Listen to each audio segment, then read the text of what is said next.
اللہ رے حسین ابن علی کا ہنر تو دیکھیے. حسین جانتے تھے یہ میرے خون کے ذریعے امت کو دھوکہ دیں گے, امت کو گمراہ کریں گے, یہ کہیں گے یہ قضاء و قدر کا مسئلہ تھا, تقدیر میں اسی طرح لکھا ہوا تھا. تقدیر سے کون لڑ سکتا ہے؟ تقدیر میں یوں ہی لکھا تھا. حسین ابن علی نے اسی طرح یزید کے ہاتھوں شہید ہونا تھا.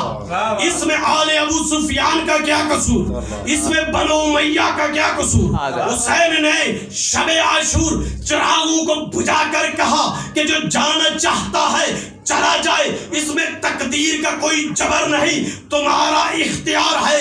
حسین نے روز عاشور بار بار لشکر اعداء کو دعوت دی کہ جو آنا چاہتا ہے جنت کے دروازے کھلے ہیں, کسی پر کوئی جبر نہیں. میں حسین جنت کا سردار تمہارا ضامن ہے, زبردستی نہیں لانا چاہتا, آتے ہو تو اپنے اختیار سے آؤ.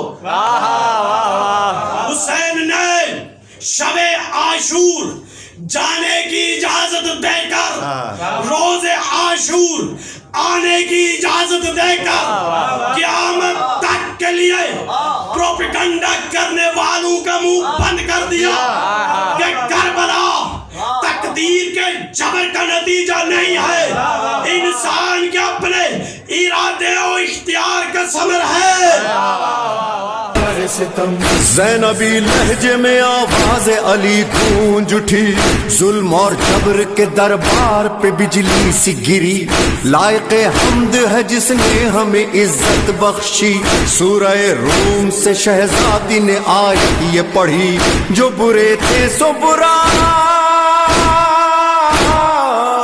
جو برے تھے سو برا ان کا ہی انجام ہوا, جس نے قرآن کو جھٹلایا وہ ناکام ہوا.